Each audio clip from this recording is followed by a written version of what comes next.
ठीक है, तो आज हम यूनिट 3 स्टार्ट करेंगे द बाइंडिंग माइंड का, जिसका नाम है themes.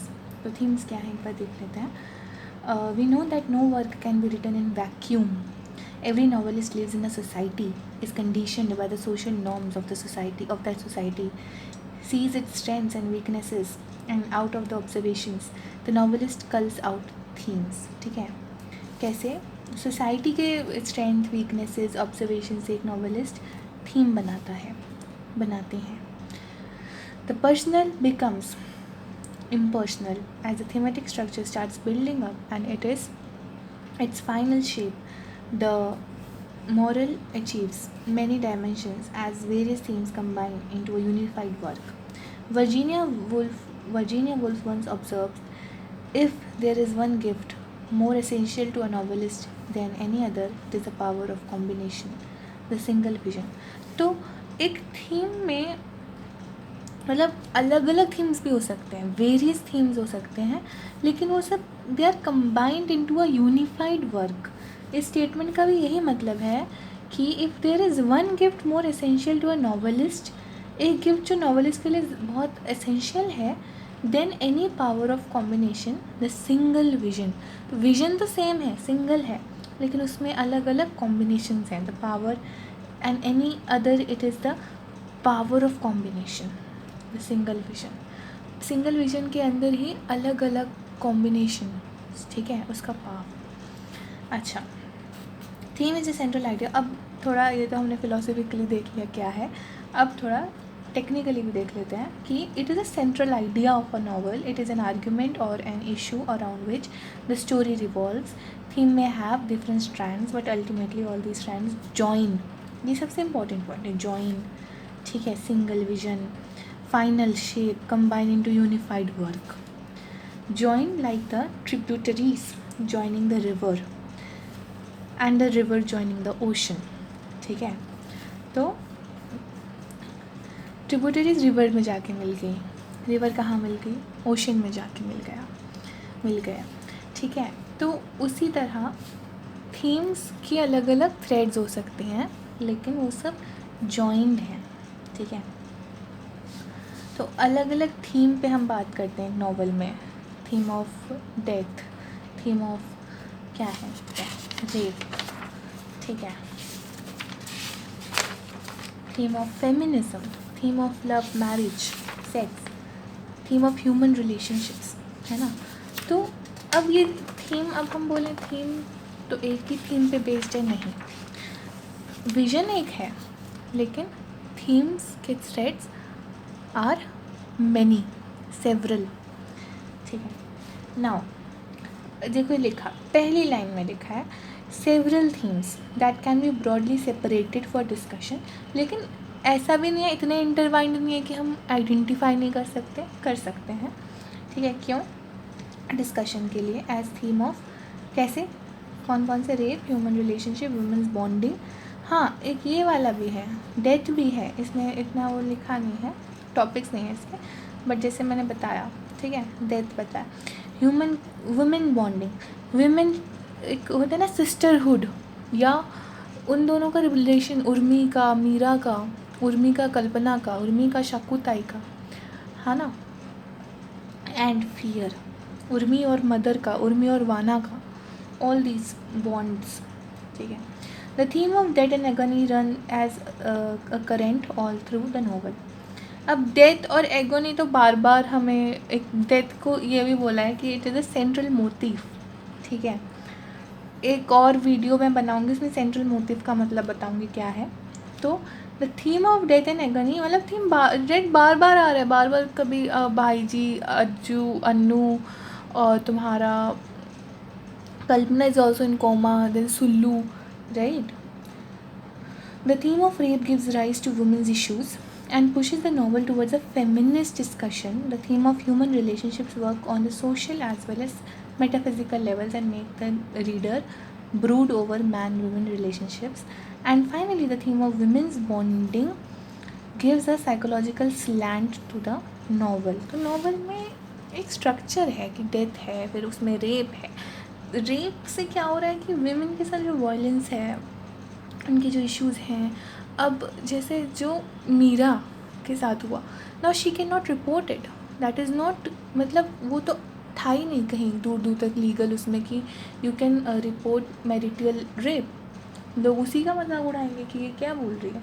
She then give consent to her husband. This is in a patriarchal society, this is something alien, है ना, कि ये क्या बोल रही है, ऐसा थोड़ी होता है.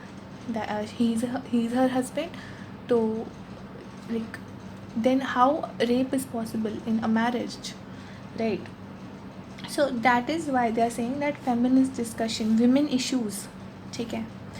फिर ह्यूमन रिलेशनशिप, ये तो होगा ही ना नॉवल में, कोई भी रिलेशनशिप है. अब अगर हम एनिमल फार्म की बात करें तो उसमें ह्यूमन कहाँ है ना, बट हैं उसमें जो जानवर हैं उनका जो रिलेशनशिप है उसके थ्रू जो उन्होंने फिर सटायर क्रिएट किया है. So human relationship is very common theme of human relationship.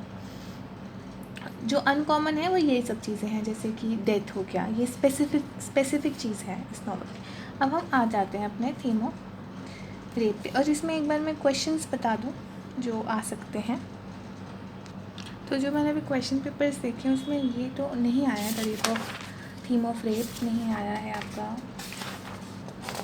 और फेमिनिज़म आया है, ठीक है, थीम ऑफ फेमिनिज़म आया है, और एक ये आया है the theme of human relationship. तो हम पहले उस पर फोकस करते हैं और फिर हम, अब क्योंकि हम ये स्टार्ट कर रहे थे तो ये मैं बता देती हूँ, और फिर हम नेक्स्ट करेंगे थीम ऑफ फेमिनिज्म और उसके बाद सीधा ह्यूमन रिलेशनशिप्स को रीड करते हैं. In her interview with Lakshmi Holmstrom, Shashi Deshpande narrates how she chanced upon the theme of rape for her new novel, The Binding One. She relates an incident that happened in a hospital where her husband was working. They were staying next to the nurse's quarters at that time. That was a particular nurse. ठीक है, एक particular nurse थी. They used to see coming and going every day.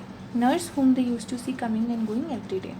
She was very pretty, attractive woman, a radiant kind of person. She was raped and found lying unconscious in the basement of one of the hospital buildings. She never recovered consciousness. She was gone in coma. Shashi Deshpande incorporates the above incident in her thematic structure, but she is an astute writer and she does not weave the story only on one theme. In order to give it depth, she tackles the problem from two dimensions. Along with Kalpana's case, she takes up the case of Meera. ठीक है, दो चीज़ें उन्होंने ली. दोनों की stories revolve around rape, but काफ़ी different kind of, जैसे मैंने अभी बताया. ठीक है, अब इन्होंने एक इंटरव्यू में ही बोल दिया कि ये काइंड ऑफ रियल इंसिडेंट है जो उन्होंने देखा. ठीक है, इसमें क्या लिखा है, लक्ष्मी हॉलस्ट्रॉम के साथ एक इंटरव्यू हुआ था जिसमें उन्होंने बता दिया कि it's kind of a real आपका इंसिडेंट. ठीक है, कि जहाँ पे उन्होंने नर्स को देखा, she was very pretty radiant person and then she was found unconscious in the basement after somebody raped her. ठीक है, now let us give some thought to the concept of rape. Rape has been defined variously as violence to one's body, as violation of one's right to the body, as ravishment, ठीक है, and as an insult to women and womanhood. There are rape laws in all countries. The Indian Penal Code (IPC) gives an elaborate definition of rape and the punishment accompanying it. Rape is forced sex with a woman without consent. This is also not right? This kind of definition, but it is something which is done without consent and it is violent, and also it shouldn't be shamed upon women. ठीक है, it is something which is like an accident. ठीक है, but India में क्या है, there is a social stigma when we talk about Shakutai. Why she didn't report Kalpana's case? Because of social stigma. कि the one who is raped, they have to face the shame. The victim has to face the shame, which is the social stigma. कि like the character of the girl would be judged. जबकि it is only an accident. It should be taken as an accident. ठीक है, but the law does not include the question of consent in the case of a married woman. यही जो चीज़ है इन्होंने cover की है अपने नॉवल में, जो मैं आपको अभी बता रही थी, ठीक है। मैरिड वुमेन के साथ का क्या सीन है ना, क्यों? So she has covered that, है ना, फ्रॉम दोज टू एंगल्स। तो एक तो रिपोर्ट इसलिए नहीं हुआ बिकॉज ऑफ सोशल स्टिग्मा, दूसरा क्यों नहीं हुआ, because that is so much, मतलब उसको रेप देखा ही नहीं जा रहा ना, ठीक है। उसके बारे में, उस कंसेंट, मैरिड वुमेन के कंसेंट में कोई बात नहीं कर रहा उस तरीके से। Now Kalpana's case run through the text from part 1 onwards and create an atmosphere of anger and helplessness. Kalpana is brought to the hospital in a coma. She does not recover till the end of the novel. And अभी भी मतलब and में भी हमें कुछ नहीं पता कि कल्पना ठीक हुई नहीं हुई, वो हुई कोमा में ही है, ठीक है। And we can infer that she will never recover, तो उससे हम क्या कर सकते हैं, पता लगा सकते हैं कि वो ठीक होगी ही नहीं, वो कोमा में ही रहेगी। ये रियल इंसिडेंट्स भी हैं, एक तो इन्होंने बताया, एक और इंसिडेंट्स जो बहुत ज़्यादा, जिसके ऊपर डॉक्यूमेंट्रीज वगैरह बने थे, that there was a girl 18 years old and she went to coma after like a group of men raped her and she went to coma, and till her old age she was in coma.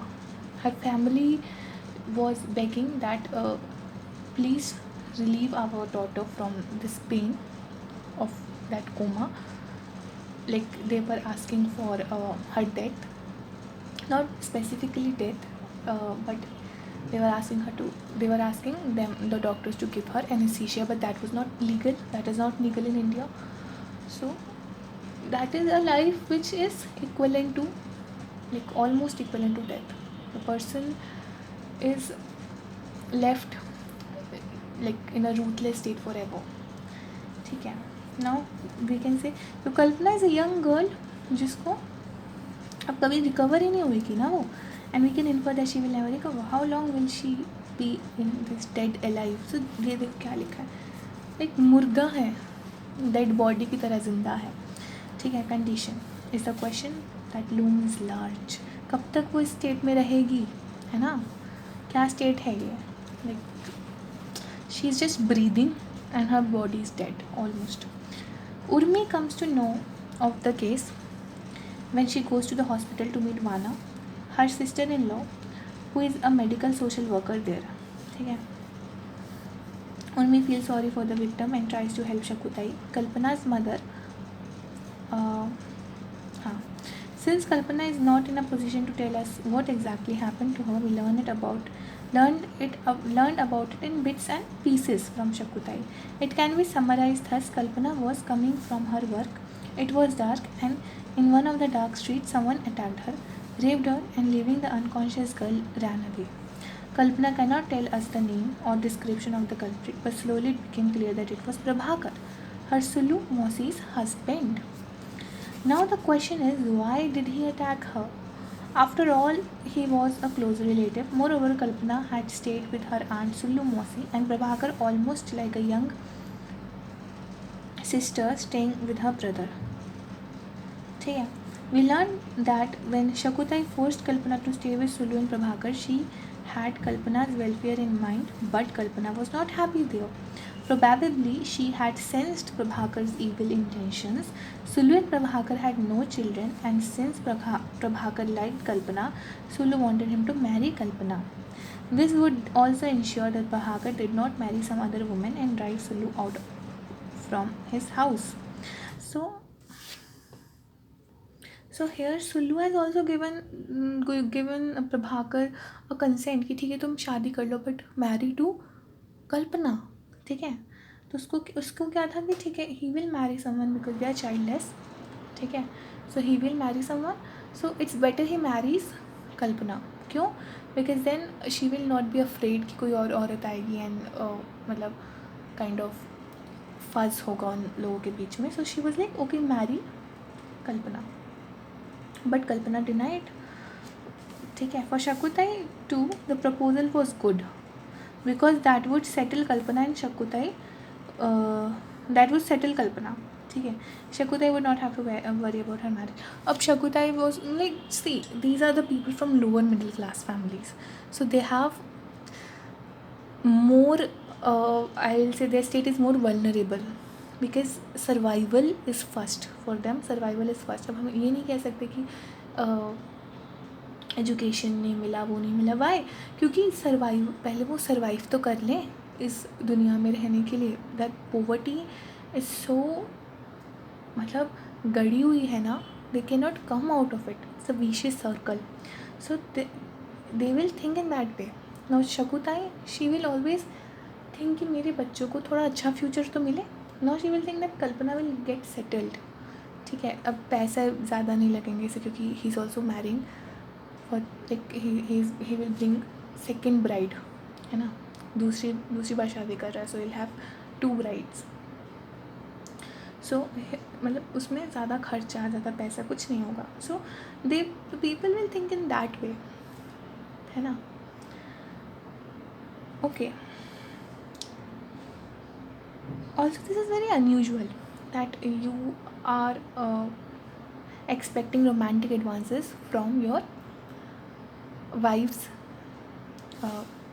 मतलब wife की भी sister नहीं है, वो sister की बेटी है. So she will be very young to them, right. Okay. Kalpana did not like this idea. क्यों पसंद आएगा उसको ऐसी कोई भी चीज़, है ना. She was young, full of life and had her own dreams. Obviously she wanted to marry a young man of her choice. When she rejected Prabhakar, he got furious. He waited for an opportunity to punish her for her refusal. ठीक है. The moment he got an opportunity, he took his revenge. Kalpana lay in a coma after that. Her condition can be summed up as neither dead nor alive. न जिंदा है न मरी है. ठीक है. Dr. Bhaskar sees absolutely no chance of her recovery and says, I don't expect her to ever come back to normality after this. अब वो क्या कह रहे हैं, मुझे नहीं लगता कभी भी नॉर्मल स्टेट में वापस आ भी पाएगी. नॉवल के पेज नंबर 87 पे है. Rape does not end with the act. So now this is see very important. Rape एक एक्ट के साथ ख़त्म नहीं हो जाता, उसका सोशल, फैमिलियर, लीगल इम्प्लीकेशन होता है, आफ्टर इफेक्ट होता है. You can not just rape and run away and get away with it. Obviously the person who is guilty, they'll do it. They will rape and they'll get away with it, but they will leave aftermath on the victim, their family. ठीक है. And then the legal implications. ठीक है. We have Shakutai, her children and Sulu. The initial problems before Shakutai is, what will I tell Sulu? What can I say to her? ठीक है. She loves Kalpana. She loves her like her own daughter, है ना. Till this point in time, neither Shakutai nor Sulu nor we as reader know that the culprit is Sulu's husband. अब novel में कैसे लिखा है कि किसी को पता नहीं है who is the culprit. मतलब we can assume, but अभी किसी को पता नहीं है. Shakutai does not know how to tell her children about it. When Sulu learns of her husband's shameful act, she commits suicide. जब सुलू को पता चलता है ना कि उसके हस्बैंड ने ऐसा किया, she commits suicide. Socially rape is seen as a stigma for the victim as well as for the family, जो मैं बता रही थी अभी. अनफॉर्चुनेटली द परपेट्रेटर, ठीक है, जो आपका the person is guilty of committing a crime, ठीक है, परपेट्रेटर है of the act, never suffers. He is never accused. The blame comes on the woman. Shakutai frantically requests the doctor not to report it as a rape case. Who will marry my daughter after this? Is her question.